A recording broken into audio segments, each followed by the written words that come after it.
dominando a sua realidade. Arlene Gringari.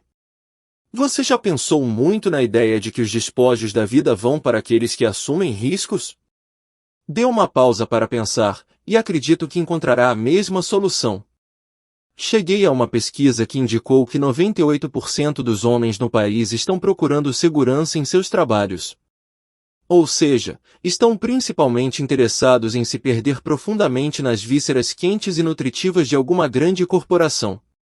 Isso é bom, não estou criticando, apenas comentando sobre isso. Mas esses não são os que assumem riscos, são os que jogam com mais segurança. Embora possam ter carreiras boas e bem-sucedidas ao longo da vida profissional, as chances estão contra ganhar o grande prêmio. A razão pela qual digo isso é porque esse tipo de vida é uma regra que não encoraja um homem a fazer muito mais do que o necessário. Geralmente, ele gasta seu tempo livre, que chega a cerca de 72 horas por semana quando não está trabalhando ou dormindo, em atividades que não foram calculadas para ajudá-lo a progredir no mundo. O homem que arrisca seu tempo livre escrevendo um livro, pintando quadros, brincando com invenções e continuando sua educação é geralmente aquele que avançará acima de seus semelhantes. O homem que arrisca todo o seu tempo em uma meta, um sonho em seu coração, que aposta seu sustento, o sustento de sua família, em seu próprio cérebro e no uso adequado de seu tempo, enfrenta o mundo sozinho. Este é o tomador de riscos para quem os despojos geralmente serão acumulados. Agora, não estou falando sobre o sonhador impraticável e o stargazer. Estou falando sobre o homem de ação que sai e levanta a poeira do mundo. Ele pode pegar algumas quedas gigantescas e ser ridicularizado por amigos e parentes de tendência mais conservadora, mas ele geralmente faz a nota se continuar e ganha a admiração, se não a inveja. Antes de terminar, você sabe que um dos maiores fatores a favor dele é o tamanho do grupo ao qual ele pertence. De acordo com os números mais confiáveis que posso encontrar, esse tomador de riscos pertence a apenas cerca de 2% da população. E, como ele geralmente está trabalhando em uma ideia que de alguma forma servirá aos grandes 98%, a estranha oscilação está bastante favorável ao seu lado. Além disso, um homem sozinho deve pensar que deve dedicar mais de seus dias pensando inversamente. O homem com um emprego bom e estável, familiarizado com seu trabalho e ambiente, pode passar muito bem no dia a dia sem fazer nenhum pensamento criativo.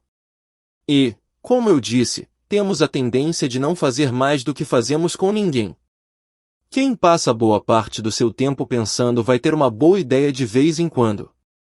A lei das médias está definitivamente do seu lado, e se você pensar por um minuto, perceberá que ele só precisa de algumas, talvez apenas uma, realmente boa ideia para torná-lo grande agora. Quanto mais você pensa sobre isso e analisa, mais isso faz você pensar que o que parece ser o tomador de risco não é realmente um tomador de risco tão grande quanto você pode imaginar. As cartas estão muito bem empilhadas para ele de vários pontos de vista importantes, mas como eu disse no início, os despojos definitivamente vão para quem assume riscos. A vida é cheia de contradições ocultas, uma delas é que o homem que pensa que está jogando pelo seguro realmente não está, e o homem que parece estar assumindo os maiores riscos, considerando a lei das médias, está jogando com suas pessoas mais seguras. Aqueles que vivem no mundo sendo criativos e dispostos a assumir um risco calculado são pessoas que conseguem superar o medo do riso.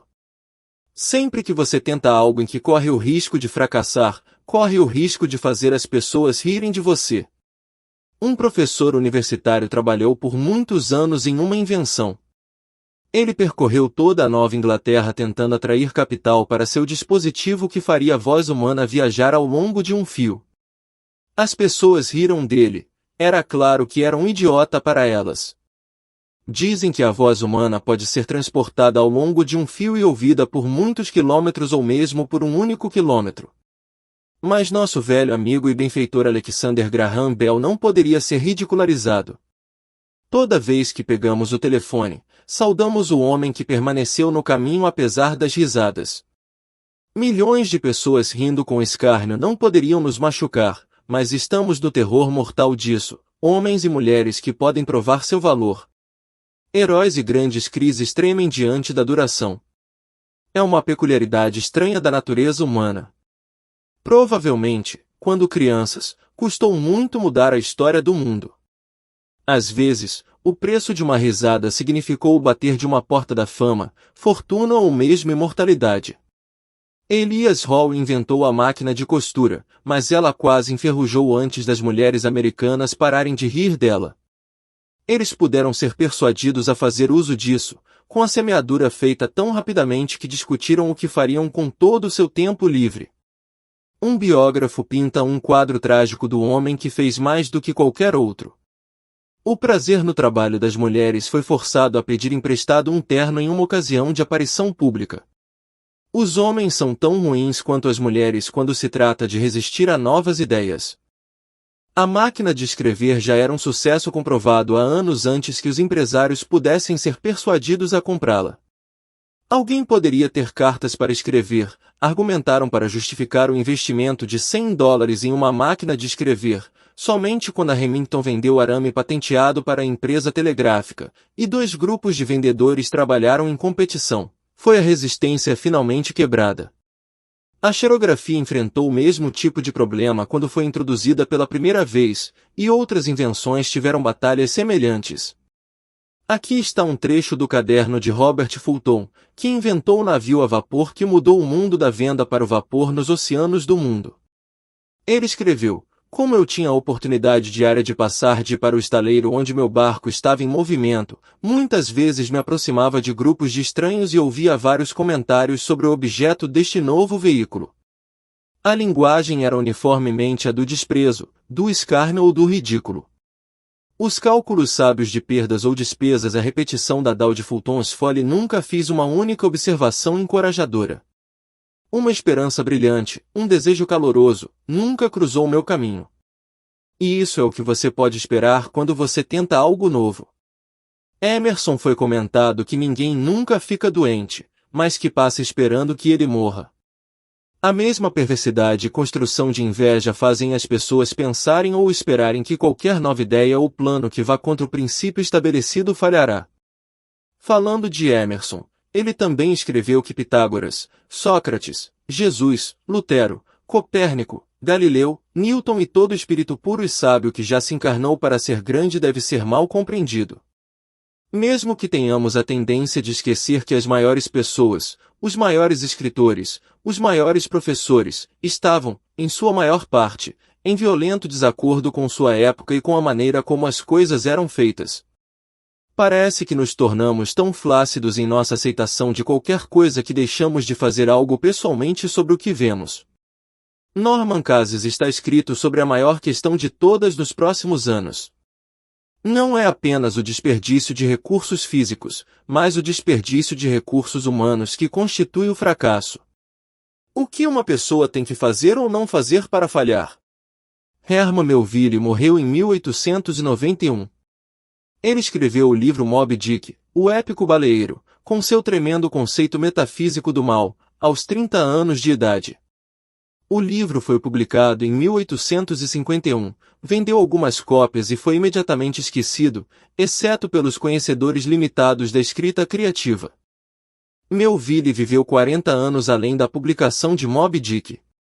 Ele considerou a si mesmo e seu livro um fracasso, e, do ponto de vista publicado, Melville estava certo em relação aos seus outros romances.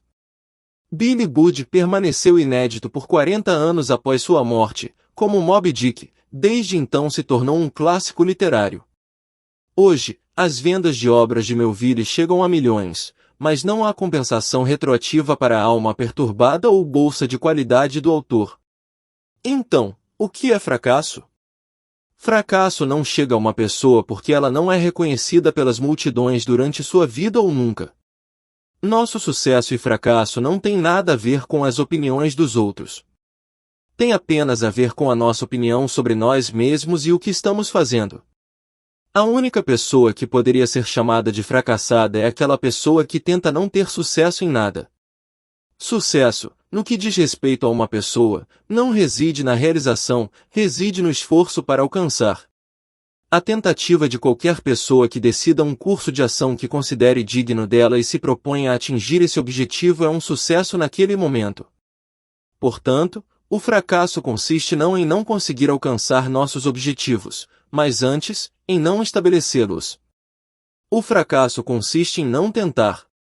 Certamente, Melville e todos os outros que não são reconhecidos até muito depois de sua morte tiveram sucesso durante suas vidas devido ao fato de que eles se esforçaram durante toda a sua vida e deram ao seu trabalho o melhor que estava neles.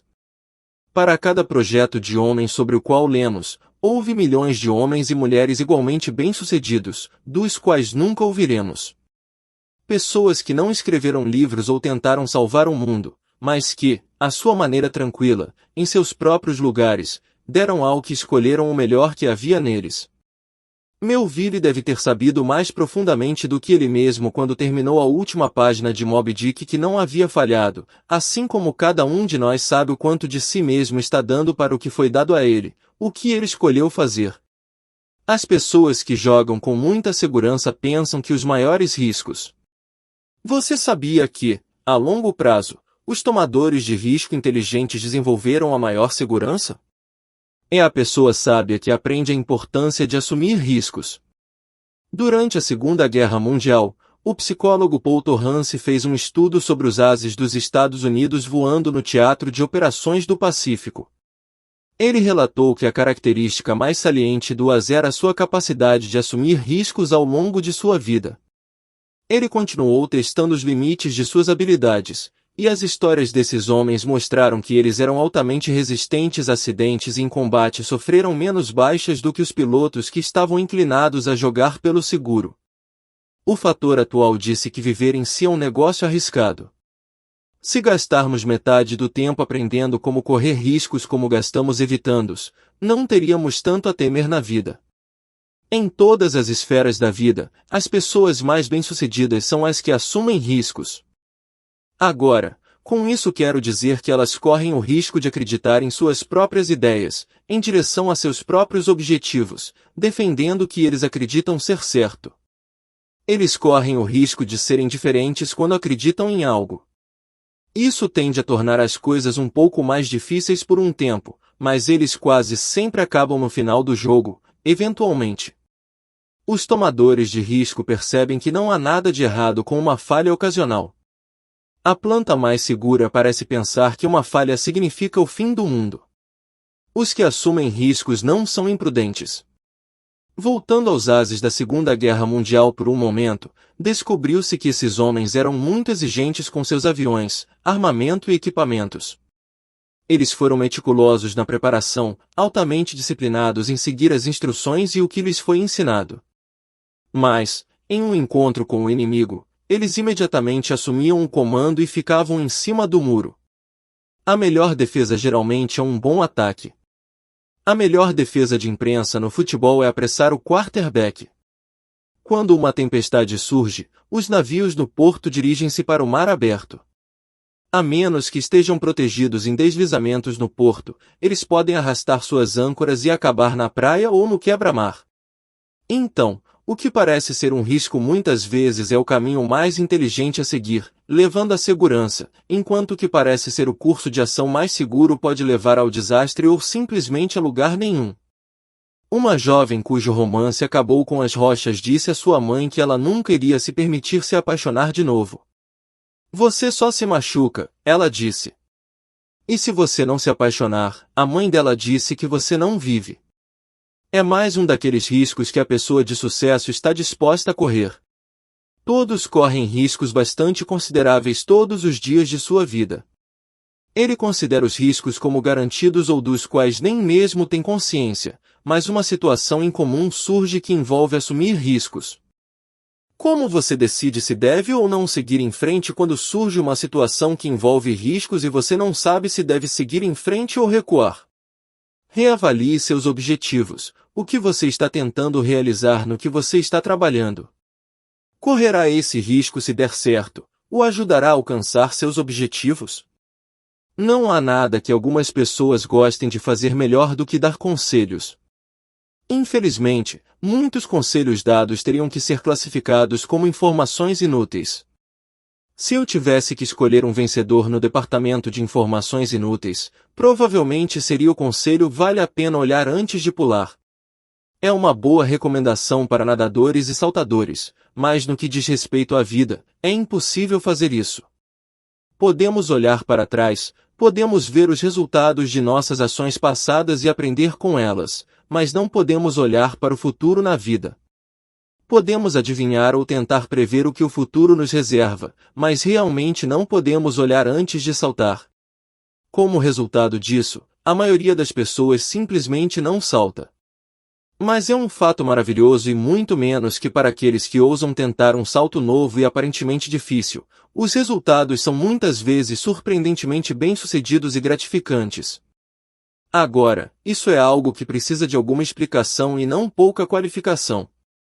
O salto que damos deve estar alinhado com dois critérios importantes. Deve ser em direção a algo que queremos de todo o coração e deve estar em um campo com um histórico de experiência ou pelo menos em uma área relacionada à nossa experiência passada. Deixe-me dar alguns exemplos. Lindbergh fez uma travessia sem escalas através do Atlântico, o primeiro a fazê-lo. Mas atrás dele havia anos de experiência de voo, incluindo voar pelo correio em todos os tipos de clima, praticamente sem navegação por faixas. Ele não conseguia prever o futuro no que dizia respeito ao seu sucesso ou fracasso. O fracasso provavelmente significaria sua morte, mas ele estava bem preparado para o salto e isso o tornou rico e famoso. Colombo fez o mesmo. Ele queria fazer algo que nunca tinha sido tentado antes. Acreditava que poderia ser feito e era um marinheiro e navegador altamente qualificado, com as melhores fichas disponíveis para a jornada. Todo o progresso humano é resultado desse tipo de empreendimento. Em uma escala menor, o mesmo princípio pode ser aplicado às nossas vidas. Se houver algo que você queira muito fazer, se souber que é certo e estiver preparado para tentar, as chances são excelentes de que terá um sucesso surpreendente. Depois de dar o grande salto, provavelmente se perguntará por que esperou tanto. Claro, sempre há o risco de fracasso. Lindbergh poderia ter morrido, a pequena frota de Colombo poderia ter sofrido um desastre, Einstein poderia estar errado, Washington poderia ter sido derrotado e enforcado junto com todos os signatários da Declaração de Independência pelos britânicos. Mas o fato é que não foram. Isso traz à mente novamente as grandes palavras proferidas por Tucídides em seu discurso fúnebre de Péricles: o segredo da felicidade é a liberdade e o segredo da liberdade é coragem. Você nunca será eleito a menos que se exponha à derrota. Nunca chegará à segunda base se tentar manter um pé na primeira. Nunca alcançará o sonho em seu coração a menos que dê o grande salto e esteja disposto a arriscar tudo, até o fracasso na tentativa, se for o que é certo para você e você se preparou da melhor maneira possível para a tentativa. As chances são excelentes de que tenha sucesso. Como disse Lincoln, vamos ter fé que o certo faz o poder, e nessa fé vamos até o fim, ousar cumprir nosso dever como entendemos. Não, você não pode olhar antes de pular, mas pode pular. A doutora Joyce Brothers tem alguns bons conselhos para os medrosos. Ela destaca que todos estão familiarizados com o medo, um sinal de alerta que indica a presença de perigo. Uma pessoa totalmente destemida provavelmente não é muito inteligente e pode esperar uma vida muito curta. No entanto, quando o medo é inadequado, pode impedir o progresso e o sucesso, destruir o amor, criar o fracasso no trabalho e interferir na nossa capacidade de nos relacionarmos bem com os outros. A inovação e a criatividade envolvem riscos. A doutora Brothers continua dizendo que a pessoa que tem medo de arriscar, que tem medo do fracasso, está atrapalhando o seu progresso. Na verdade, uma pessoa emocionalmente saudável precisa de desafios. Estudos de vida mostram que pessoas extremamente cautelosas e com medo de correr riscos, mesmo quando as probabilidades estão a seu favor, tendem a ter medo da própria vida, o que, obviamente, também é um jogo. Essas pessoas provavelmente não terão sucesso nos negócios ou em qualquer outra coisa. O Dr. Brothers sugere que essas pessoas pratiquem o fracasso. Quão libertador seria para uma pessoa comum ser capaz de fazer uma viagem de quarto por cima de uma cesta de lixo, fazer todas as pessoas no escritório rirem e então poder rir com elas. De fato, o Dr. Broder sugere que pessoas medrosas façam essas coisas deliberadamente para descobrir que um fracasso ocasional não é uma vergonha, mas sim uma parte perfeitamente normal da vida. Lembro-me de quando estava começando no rádio e consegui o papel de Sky King, o protagonista do famoso programa de rádio infantil com esse nome. Muitas vezes me pediam para fazer aparições públicas para crianças em idade escolar. Um dia, voei até Michigan para cumprimentar e dar autógrafos para várias centenas de crianças que foram autorizadas a sair da escola para o evento. Voei para lá em um pequeno avião de 2 lugares, vestido com minha fantasia de cowboy, do chapéu às botas de cowboy e cinto de armas. Enquanto tentava sair da cabine do avião com minha fantasia incomum, centenas de crianças observavam e esperavam nas proximidades. Peguei meu calcanhar no penteando a cabine e caí de comprimento na asa. Então, rolei lentamente para fora da borda da asa até o chão. Minhas armas caíram, meu chapéu rolou, e um silêncio mortal caiu sobre as crianças. Lá estava seu herói esparramado no gramado, incapaz de nem sair de um avião. Enquanto eu pegava minhas armas, colocava minha cabeça para trás e com um sorriso tímido de orelha a orelha, andava até as crianças que esperavam. Todos nós rimos muito disso, e eu dei os autógrafos, e tudo correu surpreendentemente bem. Enquanto voava de volta para Chicago, pensei em quantas vezes as crianças caem e que elas poderiam facilmente sentir empatia por mim. Não perca o senso de humor e lembre-se de que, mesmo que elas riam, as pessoas são mais gentis e mais indulgentes do que geralmente damos crédito. Serem riscos e preparação. As quedas fazem parte da vida, portanto, um fracasso ocasional em outros aspectos. E não se esqueça de deixar o seu like, se inscrever no canal e ativar o sininho das notificações. Obrigado.